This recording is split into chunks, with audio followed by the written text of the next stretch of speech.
Morning everyone, how are you? So today, know yourself, the key to healthy relationships. I don't profess to know everything, but hopefully this experience will let you understand something. You think you know yourself, but you really don't. The real you is buried deep underneath years of social conditioning, beating yourself up, and the bullshit you tell yourself every day to get through life. So let's take a look at that journey. From the time that you're born, everyone is making assumptions about you. Look, he's got long legs, he's going to be a runner. He's got lots of hair, you must have had heartburn. Feel that grip, he's going to be strong when he grows up. And on and on. Morning, David. You get the drift. And if you start to walk and talk early, you probably don't, but your family think you do. Somehow you're genetically superior to everyone else. Good grief, the pressure is immense, and I'm only 2 years old. Out come the word cards, and the pictures, and the numbers, and the journey begins. Will your parents start to jostle for position with other parents to get you into the best playgroup? Morning, Andrea. Morning, Louise. If you don't get into the right playgroup, somehow it's all over at some point in time for some people. Well, only for a brief moment. Morning, Regina. Clearly, as parents, we want the best for our children. And we're only doing the best we can with the limited skill set we've got. After all, no one teaches us how to become a parent. Wait a minute, there's still nursery. You've missed out on playgroup, but you've got a second chance to get it right.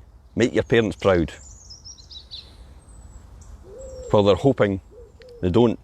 While they're really hoping you don't dress up and grab a toy machine gun, swing from the doorway, shout obscenities and pretend to shoot everyone on the first day. I'm only 4, how intense is this going to get?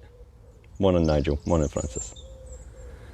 First day at school arrives. You've been preened and manicured, and your parents want you to look the best for the obligatory photo.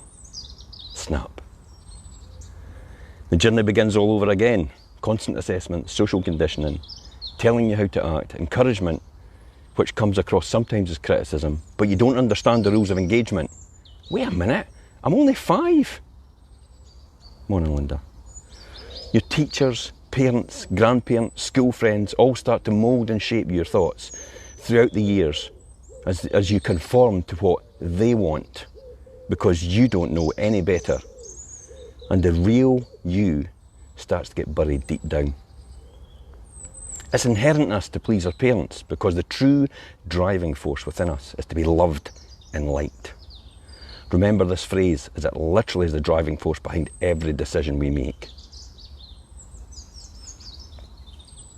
So what do they ask?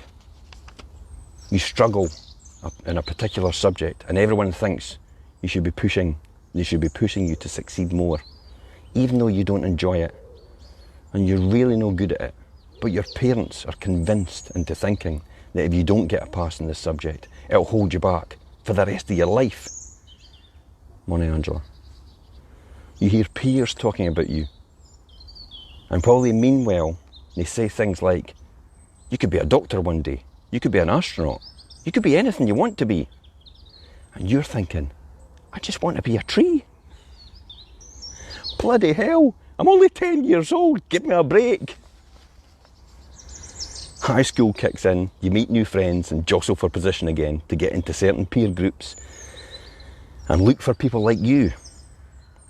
You get bullied now and again and start to conform, and your true personality gets buried deeper inside, and more pressure piles on as decisions have to be made about what subjects you should take for the career that you're going to do, or your parents have chosen you to do. Wait a minute, I'm only 13. I've got no idea what I want to do. Can I not just enjoy myself and find myself through life naturally? Continuous assessment is ongoing and you begin to realise you don't like some of the subjects that you're doing. You can't go back because you're halfway through the academic year. Judgment and assumptions are made, categorisations are done to slot you into specific categories so the school can reach their academic goals to get higher gradings and manipulate their statistics. So you get told, you can't sit this exam. and get left behind, as it will affect their grade point average, while the ones they know will pass get priority over you. You begin to feel left behind and that people have no faith in you, morning Karen, and feelings of worthless of kick in, and because your deep down driving force is to be loved and accepted for who you are, not what you can do. So isn't it any wonder by the time you leave school, the real you is buried deep inside years of social conditioning and beating yourself up and trying to continually please your parents and peers? Does that sound familiar? It does for me. Well, most of us are in there somewhere. Morning, Louise. The key is to come to terms with this and embrace it and understand it, that everyone's just doing their best with the hand they've been dealt and the social conditioning that they had before you. What you need to do is learn acceptance and understand you won't be perfect. Once you get to the bottom of this, you'll become more aware of who you are and what you want. So forgive yourself often.